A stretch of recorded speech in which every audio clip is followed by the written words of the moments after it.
Tonight, I'm making carbonara using penne pasta. Meron pa ako doon penne pasta. Dami ako mga leftover penne pasta.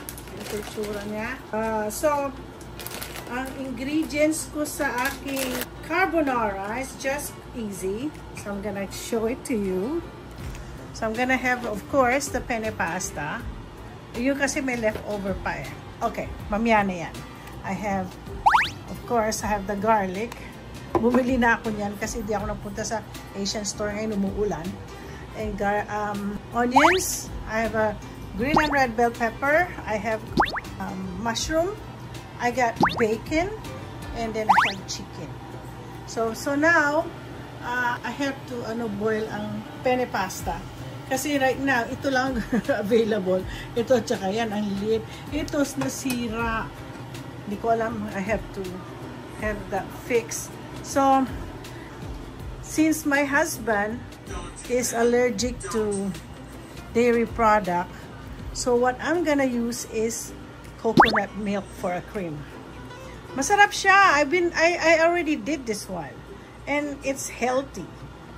So, watch out! Now, it's already boiling.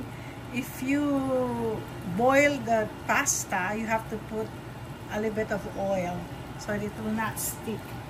So, where's the leftover? Oh, there. Let me put the pasta now. Hindi sila they're not, katuwa. So, konti lang ang anihin ko kasi tomorrow is Friday. So, hindi masyado naman, wala masyadong work. Pero tingnan nga natin, pagkasya yung pasta. Lagay na lang natin. Sige lang. So, pakuluan natin at lulutuin natin mamaya yung carbonara. Lalagyan ko pala ng salt para malasa-lasa yung pasta. Ayan. Kunti lang. Don't put too much. Huwag lang. Mas may lasa yan. One thing I learned when I was in Italy, a travel person, the one who toured us, always tell us, do not overcook your pasta. Kailangan tangent. Yung kumbaga sa kung ano siya, hindi, yung para siyang hindi masyadong luto, hindi siya overcook. Yun ang totoo daw na pasta. May iba kasi no-overcook eh. Ewan ko, sa Pilipinas, overcook. Cooking the carbonara now. I'm gonna use, because these are the excess of the fats. And some of them is fats where when I cook those fat. Sayang din kasi the fat of the pork. So, ayan na siya. So, nalagay natin. Ang bilis mag-brown. Oo nga pala, may bacon pala dito. Alimutan ko. Kasama. Bango-bango. Bango ng garlic. Lagyan natin yung bacon kasi may pataba itong bacon na ito.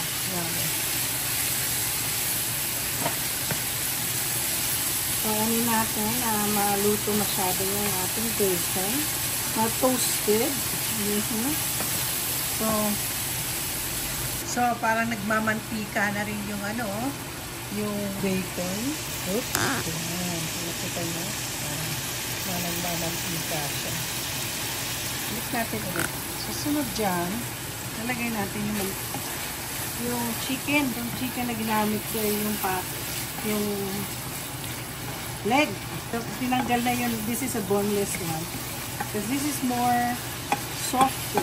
Very soft yung chicken na yan. Madali siyang maluto. Sama na yan. So, I already put the chicken. Then we're gonna put this is the mushroom. You notice that I always love mushroom. With my cook, there's always mushroom.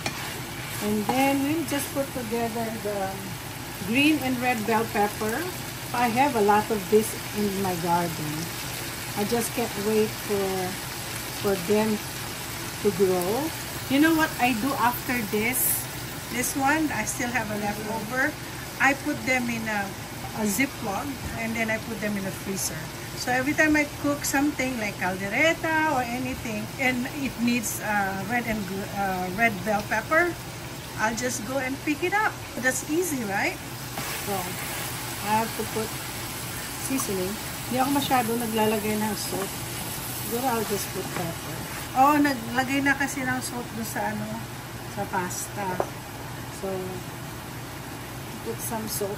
Oh, by the way, meron pala akong ginisa. Meron akong flavoring, seasoning. What is that? Hold on.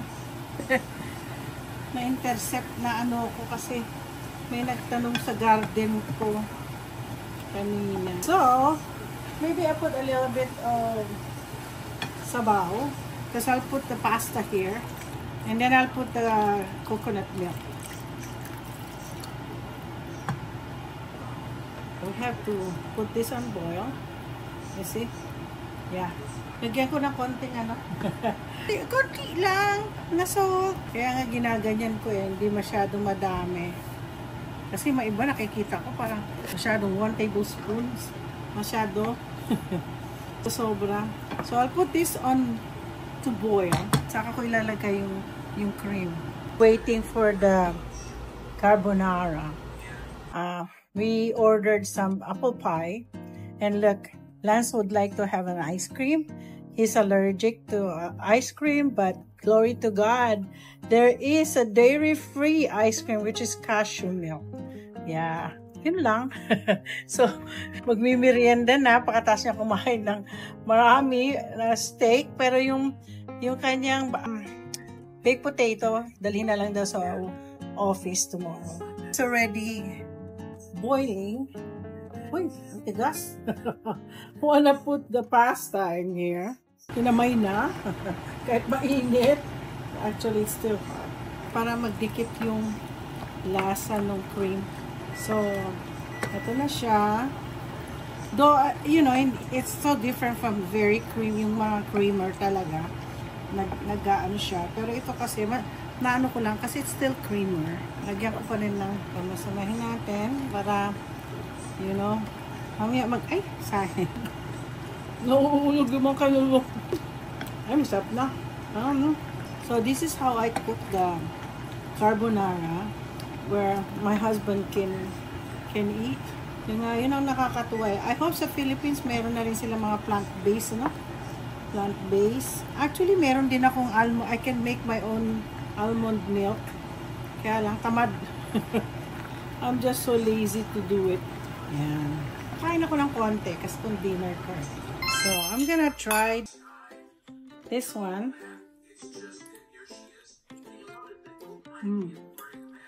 You can't see the cream because it's a coconut milk, but you can taste the coconut milk in the pasta. So good.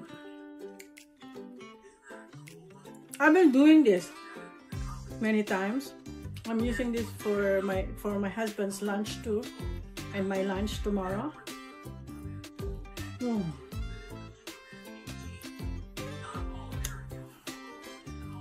Very hot. I have an apple pie for dessert. So anyway, don't forget to like and subscribe in my food vlog right now. Thank you for watching and so much. I'm so glad that you guys like my food vlog. Thank you very much.